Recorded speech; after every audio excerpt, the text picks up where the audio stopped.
দেশে তেল আছে কি তেল নাই, এটা কিন্তু এখন বড়সড় একটি প্রশ্ন। এবং বেশ ইন্টারেস্টিং কিছু তথ্যই আমরা জানতে পারতেছি। কিভাবে? প্রথমেই সরকার বা সরকারের যারা মন্ত্রী রয়েছে তারা বলতেছে যে না, দেশে তো পর্যাপ্ত পরিমাণের তেল রয়েছে বা তেলের মজুদ রয়েছে। হ্যাঁ, তবে আমাদের একটু সচেতন হতে হবে এবং সাশ্রয়ী হতে হবে। কারণ যেহেতু মধ্যপ্রাচ্যে যুদ্ধ চলছে, তো আমাদের সাশ্রয়ী হতে হবে। হ্যাঁ, এটা এটা ভালো কথা যে না, আসলেই তো যুদ্ধ চলছে, এটা তো আর আমাদের হাতে না, তো সাশ্রয়ী হওয়া ভালো। মিন টাইম আপনার যারা এই তেল, পেট্রোল পাম্প বা আপনার এগুলার যারা ওনার্স রয়েছে এবং এদের যে অ্যাসোসিয়েশন রয়েছে, তারা আপনার জানিয়েছে যে যেকোনো সময় বাংলাদেশের সকল যে সিএনজি স্টেশন গুলো রয়েছে সেগুলো বন্ধ হয়ে যেতে পারে। অর্থাৎ পেট্রোল পাম্প যে যেখান থেকে আপনি তেল নেবেন গাড়ির জন্য, সেগুলো আপনার তেলের অভাবে বন্ধ হয়ে যেতে পারে। এখানে প্রধান যে সমস্যাটা দেখা যাচ্ছে যে অকটেন নাই দেশে। ঠিক আছে, এ দেশে ভাই অকটেন নেই, কিন্তু আমার জানার মতে আমাদের দেশে তো ম্যাক্সিমাম আপনার যানবাহন সিএনজি বা এলপিজিতেই চলে, মানে ম্যাক্সিমামই বেশিরভাগই চলে আর কি। আর অকটেনের চাহিদা যে নাই, কিন্তু তবে সরকার তো বলছে যে না, ডিপো গুলোতে আপনার পর্যাপ্ত পরিমাণে তেলের সরবরাহ রয়েছে। হ্যাঁ, ঈদ উপলক্ষে দুদিন আপনার সরবরাহ একটু বিঘ্নিত হয়েছে, যেহেতু ছুটি ছিল, ঈদের ছুটি বুঝতেই পারছেন। তো সেক্ষেত্রে এখন আবার পরিস্থিতি স্বাভাবিক হওয়ার পথেই, এমনটাই সরকার জানাচ্ছে। তবে যারা এই সিএনজি ফিলিং স্টেশনের অনার্সরা রয়েছে, এদের যে অ্যাসোসিয়েশন রয়েছে, তারা কিন্তু আমাদের সবসময় ভয় দেখাচ্ছে যে না, বন্ধ হয়ে যাবে, বন্ধ হয়ে যাবে ভাই। এটা আতঙ্ক। কিন্তু কে সত্যি বলছে? না, আসলে কিন্তু বোঝা কঠিন কে সত্যি বলছে।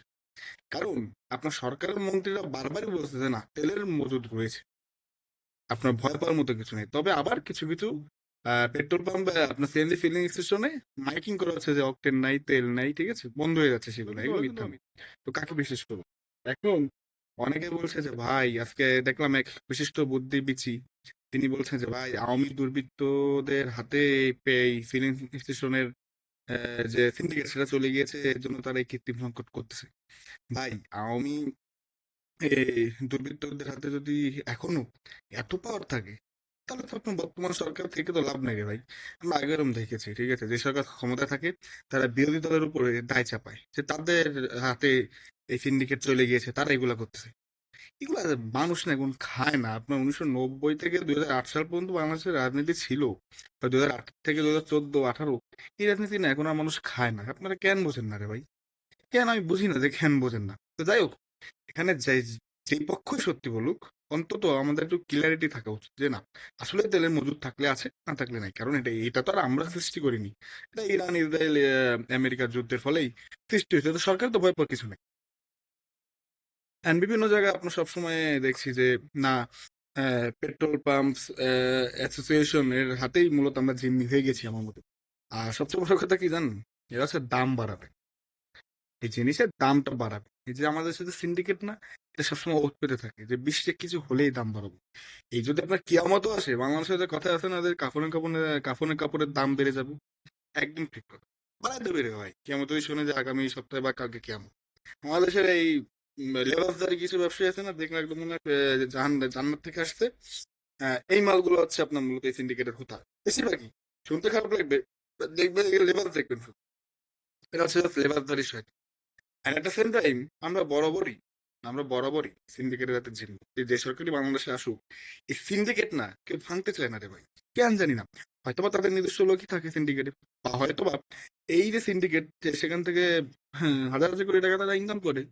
নাহলে আপনি কেন সিন্ডিকেট ভাঙবেন না? আপনি যদি জনগণেরই এত ভালো চান, সিন্ডিকেট ভাঙুন, ভেঙে দেখান আমাদের। না, এখন এই পেট্রোল পাম্প বা ফিলিং স্টেশনের যে স্টেশন রয়েছে মালিকরা, এটা তো টাকা লাগবে, বুঝেন নি? টাকা লাগবে। এরা আপনার সুযোগ বুঝে গিয়েছে, এর জন্য সুযোগ সুযোগ বুঝে মানুষকে ভয় দিচ্ছে ভাই। তেল কিন্তু নাই, ঠিক আছে, তেল কিন্তু নাই, এখন কি করতে হবে? হ্যাঁ, বেশি দামে তেলের দাম বাড়াতে হবে, যেহেতু যোগান কম, দাম বাড়াতে হবে। ইটস নর্মাল, মানে জিনিসটা নর্মালাইজ করতেছে। আবার কিছু কিছু জায়গায় দেখলাম যে অনেকে আপনার ফিলিং স্টেশন গুলোতে নাকি 200 টাকা বকশিস দিলে তাকে যে পরিমাণ তেল দেওয়ার কথা, অর্থাৎ রেশনারি ভিত্তিকে, তার চেয়ে বেশি তেল দিচ্ছে। মানে বুঝতেছেন তো উপঢৌকন। উপঢৌকন বললে অনেকে চিনবেন না, মানে ঘুষ। এটা আমাদের দেশে চলে, এটা হয়তো বা সমঝোতার মাধ্যমে হচ্ছে। তো বর্তমান সড়ক পরিবহন মন্ত্রীর মতে তো আবার বা তার অ্যানালাইসিসে তো এটা আবার চাঁদাবাজি না। তো যাই হোক, সমঝোতার মাধ্যমে হলে নাকি কিছু চাঁদাবাদি না, সমঝোতার মাধ্যমে ভাই কে টাকা দেয় ভাই? কে দেয়? আমি জানি না, দেখি না। সে তো আবার বলছিল যে মসজিদে যে টাকা নেওয়া হয় সেটা কি চাঁদা না? আরে ভাই, মসজিদে যেটা দেয় ওটা দান, এটা মানুষ মন খুলে দেয়, ঠিক আছে? ওটা চাঁদা হবে কিভাবে? তো যাই হোক, তার প্রসঙ্গে আসবো না।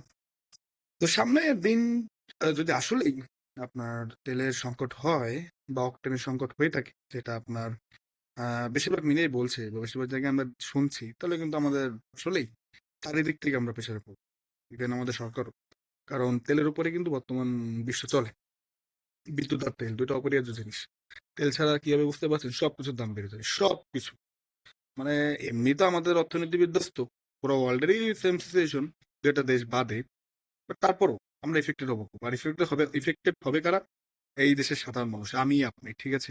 যারা মন্ত্রী এমপি রাজনীতিবিদ, তাদের তো আর ভাই টাকার অভাব নেই, আর তাদের তো সুযোগ সুবিধা, তাদের তো আবার সব ফ্রি। তো ডোন্ট ওয়ারি ফর দেম। তো যাই হোক, আমরাই ভুগবো। তবে আশা করি এরকম সিচুয়েশন না হোক, আপনি যে দলেরই হন। কিছু কিছু জায়গায় আপনাদের সবারই একমত, এক হওয়া প্রয়োজন যে দেশের স্বার্থে, যেটা বাংলাদেশে আনফর্চুনেটলি নাই। তো যাই হোক, আপনার দেখা যাক আগামীতে কি হয়। জানাবেন আপনার আপনাদের মতামত।